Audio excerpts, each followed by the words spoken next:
was about 10, my mom, who'd always been a bit of a gold digger, hooked up with this rich dude while she was still married to my dad. She ended up getting pregnant twice and tried to pass the kids off as my dad's. Eventually, the truth came out, and my parents got divorced.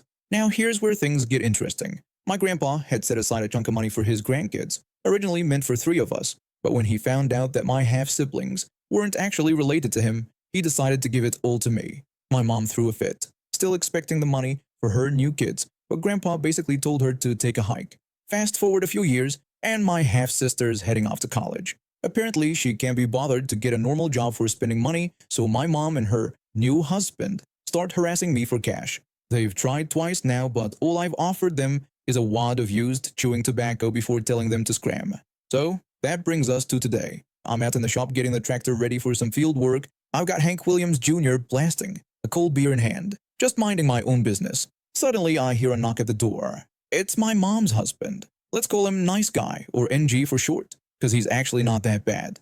NG asked if we could talk for a minute. I told him to come in, joking that I wouldn't bite. He chuckled nervously and then dropped the bomb that he was leaving my mother. I expressed sympathy and offered him a drink, which he politely declined, saying he didn't drink before supper. I slowly hid my beer, remembering it was only 9 in the morning. When I asked what made him realize my mom wasn't the one, he explained it was her excessive spending and emotional manipulation to get more money. I compared her to my old Volkswagen, always breaking down and costing more than it's worth. He then told me about the final straw, my mom's obsession with all things British after watching The Crown, and her insistence on going to London. I joked that she probably wanted to be the new queen, or at least the queen of chavs, with her makeup and spray tan. NG chuckled and explained how he came home with divorce papers instead of plane tickets after a month of her badgering. I asked how that went down, and he described my mom's dramatic reaction, crying, screaming, and eventually packing her things to stay at her cousin's house. He mentioned she was getting a divorce lawyer but seemed to have forgotten about their prenup. We then discussed my half-siblings. NG told me about my sister's angry calls and texts, complaining about having to work at Walmart while in college. I remarked that I thought working while studying was normal, like paying taxes. When I inquired about my brother, NG explained his questionable life choices, including selling dab pens and idolizing Andrew Tate. I bluntly told NG that my brother sounded like an incel. NG wrapped up the conversation by warning me that my mom might show up asking for money since he'd cut her off financially. I assured him I could handle it, joking about putting her in the feedlot.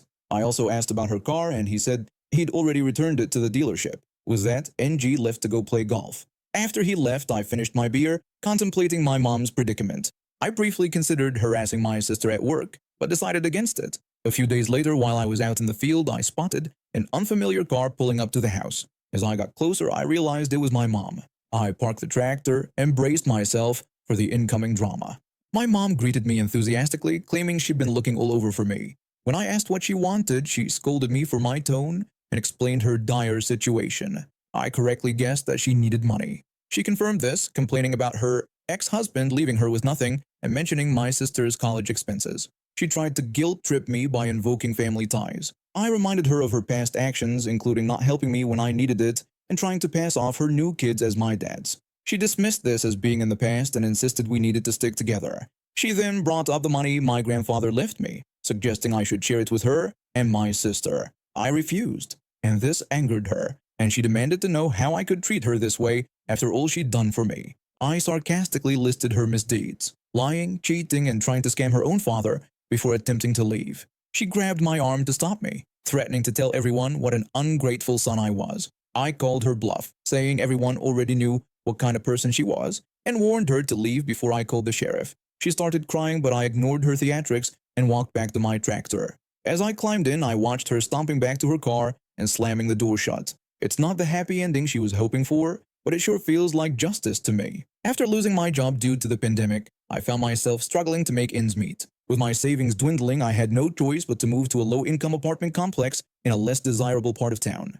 It wasn't ideal, but it was all I could afford while I searched for new employment. At first, things were okay. The apartment was small but clean, and my neighbors were friendly enough. We were all in similar situations, just trying to get by. I even made a few friends in the complex, which helped ease the loneliness of unemployment. But everything changed when the new property manager arrived in December 2020. From the moment I met her, I knew she was going to be trouble. On her very first day, she showed up at my door with a scowl on her face. The property manager immediately tried to ban me from having guests in my apartment.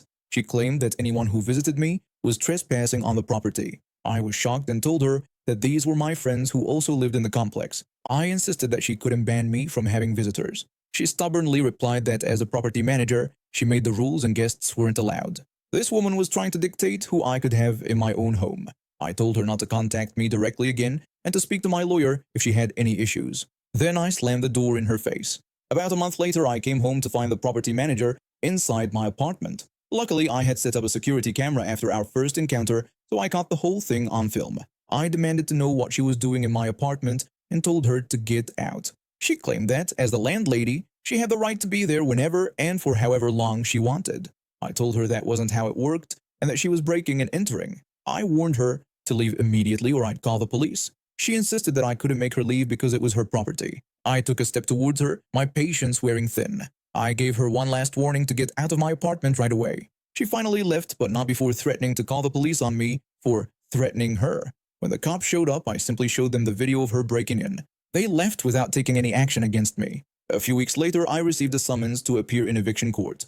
The property manager had filed a lawsuit against me, claiming I had stabbed another resident and destroyed property in the apartment. In court, the judge asked her to provide evidence of the property destruction.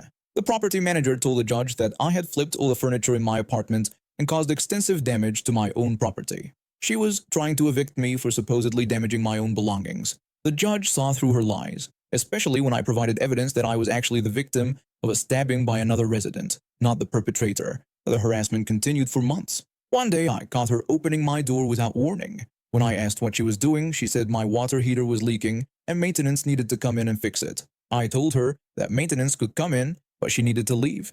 She ignored me and stormed past me into the apartment anyway. In retaliation, she called the sheriff's department and told them I was heavily armed and had threatened her. The next thing I knew, a SWAT team was at my door. After that incident, I knew I couldn't stay there any longer. It wasn't safe, and my mental health was suffering. I found a new place and moved out as quickly as I could. But I wasn't about to let her get away with everything she'd done. I told my friends, who still lived in the complex, about my experiences, and they started documenting her behavior. Not even a month after I left, they caught her in the act of illegally withholding security deposits and falsely accusing tenants of property damage. My friends banded together and filed a class action lawsuit against her for harassment, fraud, and numerous violations of tenant rights. The case gained traction quickly, and soon the local housing authority launched a full investigation into her practices. As it turned out, I wasn't the only tenant she had terrorized. Dozens of others came forward with similar stories of break-ins, false accusations, and illegal eviction attempts. The evidence was overwhelming. So not only was she fired from her position, but she was also charged with multiple counts of breaking and entering, fraud, and violating tenant rights. The last I heard, she was facing significant fines and possible jail time. I've been a flight attendant for our national airline for over a decade now. It's a job I love, even though it comes with its fair share of challenges. One of those challenges was a pilot we all dreaded working with. Let's call him Captain Jerk. Captain Jerk was notorious for his attitude towards flight attendants. He had this ridiculous idea that only attractive women should be allowed to work as flight attendants. He'd make rude comments, mock people, and generally make life miserable for anyone who didn't meet his standards of beauty. One day, things went too far. We were preparing for a flight when Captain Jerk spotted a new flight attendant he didn't approve of. He actually picked up the intercom and started insulting her in front of everyone. Captain Jerk loudly questioned who thought this unattractive person was fit to fly, using insulting language. He then demanded that security remove her from the plane immediately, calling her an eyesore. The poor girl left in tears. It was heartbreaking and infuriating. Later, a group of us got together to discuss what to do about Captain Jerk. One of my co-workers expressed that we needed to teach him a lesson, stating that he couldn't keep treating us like this. I agreed and told them that I had a flight with him in a couple of days, asking them to leave it to me. I had a plan, but I knew it was best if the others didn't know the details. When the day of the flight came, I made sure to get assigned to the cockpit. Captain Jerk always insisted on having an attractive female flight attendant serve the cabin crew, so it wasn't hard to get the position. A few hours into the flight, the crew asked for food. I prepared their meals, but I had a special ingredient for Captain Jerk's plate. I knew he always ordered beans and rice, so I grated an entire box of chocolate-flavored laxative into his portion. Captain Jerk exclaimed that the food was delicious and asked what I had done differently. I replied casually, mentioning just a little secret ingredient. I watched in horror as he cleaned his plate. This wasn't going according to plan at all. About 20 minutes later, Captain Jerk started looking uncomfortable. Then he bolted for the restroom, and again, and again. Eventually, he just stayed in there. At first, I was satisfied with my revenge. But as hours passed and we got closer to our destination, I started to panic. I overheard the co-pilot talking to air traffic control. The co-pilot explained that they had a situation, describing the captain as indisposed and admitting that he wasn't rated to land the plane. Air traffic control acknowledged this, and the co-pilot informed them that their estimated time of arrival was about 30 minutes. My blood ran cold. I might have just endangered the entire flight. I spent the next half hour in absolute terror, imagining all the horrible outcomes. Just when I thought all hope was lost, the bathroom door opened. Captain Jerk stumbled out looking pale and weak but determined. He said that he would handle the situation. And he did. Despite everything, he managed to land the plane safely. As soon as we touched down, paramedics rushed in and took him away on a stretcher. I felt awful. My plan for a simple prank had almost turned into a disaster. For days I was on edge, waiting for an investigation to start. But nothing happened. I still feel guilty about how far things went. But I can't deny that I sometimes feel that maybe he deserved what happened to him that day anyways. I grew up in a small town where there wasn't much to do. Most of us kids spent our weekends at pasture parties. Basically just a bunch of teenagers hanging out in a field, drinking beer, and getting high. It wasn't exactly the healthiest environment, but it was all we had. I was always a bit of an outsider. My parents worked hard to give me a better life, and I had dreams of going to college and making something of myself. But in a town like ours, having ambitions could make you a target. One night during my junior year, things took a turn for the worse. A group of older guys showed up uninvited to our party. They were in their early 20s and clearly looking for trouble. I noticed them right away, leering at the girls and pushing around some of the younger guys. My friend came up to me looking worried. He told me about the problems these guys were causing and asked if I could help get rid of them. I didn't want to get involved, but I couldn't just stand by and let them harass people. I nodded and gathered a couple of my buddies, telling them we should go talk to the troublemakers. We approached the group trying to look tough despite our nerves. I told them this was a high school party and that they needed to leave. One of the men stepped forward, towering over me. He challenged us, asking who was going to make them leave. I puffed out my chest, getting in his face, and told him we would, warning them to leave before there was trouble. Looking back, it was so cringeworthy. We were just kids trying to act tough. There was a lot of posturing and empty threats thrown around, but eventually, they seemed to back down. I announced to my friends that the crisis was averted and that the men were leaving. I let my guard down and wandered off alone to get another drink. That's when it happened. Out of nowhere, a fist connected with my jaw. Everything went black for a second. When I came to, I was on the ground with the guy on top of me, raining down punches. I could taste blood in my mouth. It felt like it went on forever before my friends finally pulled him off. The physical damage wasn't too bad, all things considered. Some chipped teeth, a misaligned jaw, but the emotional scars ran deeper. I felt humiliated, weak. It shook my confidence for a long time, but I refused to let that moment define me. I threw myself into my studies, determined to get out of that town. And I did. I got a scholarship to a great college, graduated with honors, and landed a job in Austin. I met my wife there. She's amazing, smart, kind, beautiful inside and out. We bought a house in a nice neighborhood and had a little girl. My life was everything I'd ever dreamed of. I thought I'd put that night behind me, but fate had other plans. It was just a normal day. I was filling up my car at the gas station, my wife and daughter waiting inside. That's when I saw him walking down the sidewalk. He looked rough, dirty clothes, gaunt face, clear signs of drug abuse.